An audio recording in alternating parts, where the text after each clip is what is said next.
Okay, so I might have lied to you and said that you've done the most difficult bit of rotating because you've got one final rotate to do. We want to flip this thing up on its side. So if I zoom out, it looks like this. I know the front isn't on there, but what we have got is this surface here is the bit that would be touching the ground with just this edge here. So that would be how we'd expect to see it.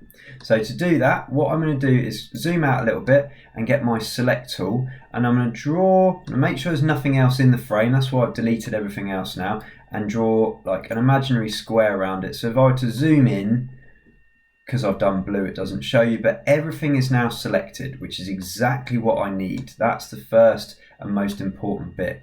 Okay, now I need to get my rotate tool again, and I need my rotate tool to be on this corner here, just like it was before, and I need it to be so it's going to rotate like a clock. I'm going to click once here, that's my pivot, so I need that point there to be my pivot point, and then I'm going to zoom out so I can see what I'm doing a bit more. And just like we said before, the second time we click is the edge that or the point that we want to start measuring from. Now, I have no idea what the actual angle is that we create when we want this flat, but I do know that if I were to click on this bottom part here, which is the bit that I want to touch the ground, click once more with the left mouse button, and now I'm going to slowly start to rotate it up.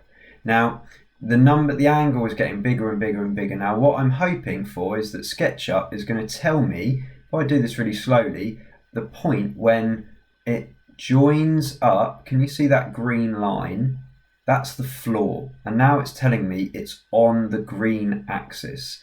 By telling me it's on the green axis, that means that it is sat on the floor. So as I zoom out, I've now got my design perfectly on the floor, if that makes sense, like so. And that, if I got rid of this, would be my photo frame stood up exactly how it would be in real life.